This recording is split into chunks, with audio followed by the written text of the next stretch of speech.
Ассалаумағалейкум, қайырлы күн достар. Қалайсыздар? Алла қаласа 18-ші сұрақты талдайтын боламыз. ұбт тест талдау екінші нұсқа. Бұған дейін бір нұсқа Қазақстан тарих, география және дүние тарихын талдап қойған болатынбыз. Оны толыққанды көру үшін плейлистке жанынан өтетін болсаңыздар, сол жерге жинақтап қойдым. Яғни 30 сұрақ, 20-30 дегенде қылып. Және де сіздермен бір жаңалықты бөлісіп кетейін. Алла қаласа, егер де қыркүйек айында адам саны жиналса, онлайн сабақ бастау туралы ойымыз бар. Яғни кәдімгі дәл осылай кері форматта сабақ өткізетін боламыз. Яғни сұрақтарды, яғни тақырыптарды, ұбт жиі кездесетін тақырыптарды талдауға, яғни оның дұрыс жауабын қалай табуға болатындығын үйрететін боламыз. Яғни кеттік. 18-ші сұраққа көше берейік. Кендірлік көмір кен орны орналасқан таудың биік нүктесі. Қараңыздар, екі сұрақтар қойылып тұр, иә. Біріншіден, кендірлік көмір кен орны қай тауда орналасқанын білу керекпіз, және ол таудың ең биік нүктесін білу керекпіз. Бұл қай сынып? 8-ші сынып Қазақстанның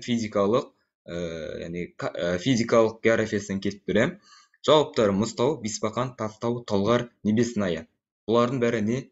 Биік нүкте дегенді былай айтайықшы, шыны деп айтайықшы. Осы таудың биік нүктесі немесе осы таудың шыны. Енді бесеуі де шын, абсолюттік ең биік жерлері, бірақ қай тауларды екенін соны түсіндіретін боламыз. Енді бірінші кендірлік көмір кен орнына тоқтайық. Кендірлік көмір кен орны, яғни Шығыс Қазақстан облысы, Зайсан ауданы және де Зайсан қаласына оңтүстік шығысқа қарай, яғни оңтүстік шығысымыз қалай? Оңтүстік төменге, шығысымыз, яғни өзімізден, яғни шығыс жаққа тарап қалай, енді түсінікті болар. Батыс шығыс, яғни 90 градус деп түсіндірейін, ал географиялық тұрғыда 50-65 км жерде орналасқан кен орны 1874 жылы ашылған дейді. Алып енді өз айтып тұр, не? Көмір шығарады. Яғни көмір шығаратын кен орны. Жақсы. Енді былай жасайық. Жауапты табу үшін біздерге физикалық карта керек болады. Көріп тұрғандарыңызда Қазақстан физикалық картасы. Әуелі Зайсанды іздейміз. Ол мана бізге айтқандай Шығыс Қазақстанда, міне Шығыс Қазақстан облысы. Шығыс Қазақстан облысының Зайсан деген жазуды көріп тұрсыздар, иә? Зайсан деген жазуды көрдіңіздер. Осыдан оңтүстікке қарай жүреміз дейді, оңтүстік шығысқа қарай. Шамамен сонда бізге керек тау, міне Сауыр деген, Сауыр. Яғни Сауыр Тарбағатай деп бірге айтып жүрік. Бірақ та Тарбағатайдың шыны бөлек, Сауырдың шыны бөлек. Жақсы. Енді түсінікті, бізге демек қазір Сауырдың ең биік нүктесі керек екен, иә? Жақсы, кеттік. Енді Сауыр тауы туралы тоқтайық. Сауыр таулары. Жалпы Сауыр тауы Алтай Саян немесе Тянь-Шаньның екі ірі тау тобына жататын таулар. Оның ең биік нүктесі қалай? Мұзтау 3816 метр екен. Демек, дұрыс жауабымыз А жауабында беріліп тұр. Енді қараңыздар, сіздерге бір мәлімет болсын.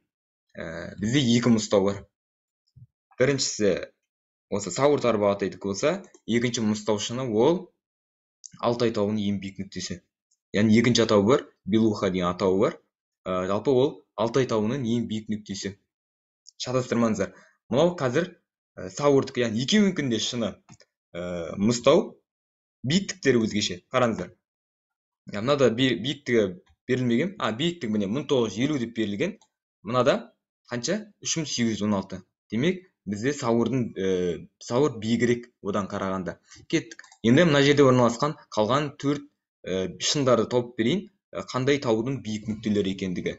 Жақсы. Біріншісі Бесбақан, екіншісі Бесбақан. Бесбақан ол бізде Жетісу алатауының ең биік шыны. Міне ең биік шыны Бесбақан тауы, биіктігі 4622 дейді.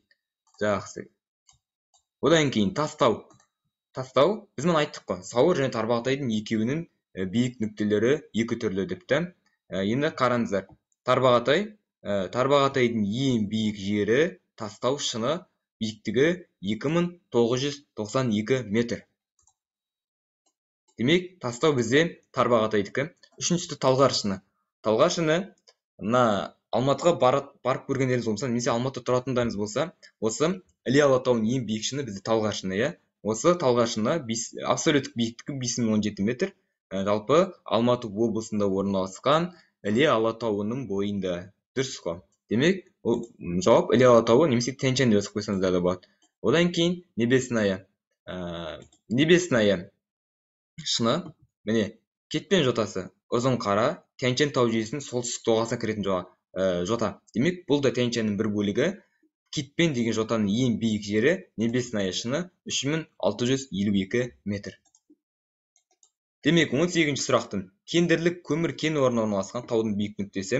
Кендерлік көмір кен орны бізде Сауыр тарбағатайдың Сауыр жотасында орналасқан, және сол Сауыр жотасының ең биік нүктесі Мұзтау, ол бізде А жауабында болады екен. Жақсы, осымен сұрағымызды аяқтаймыз. Алла қаласа 19-ші сұрақта талдайтын боламыз.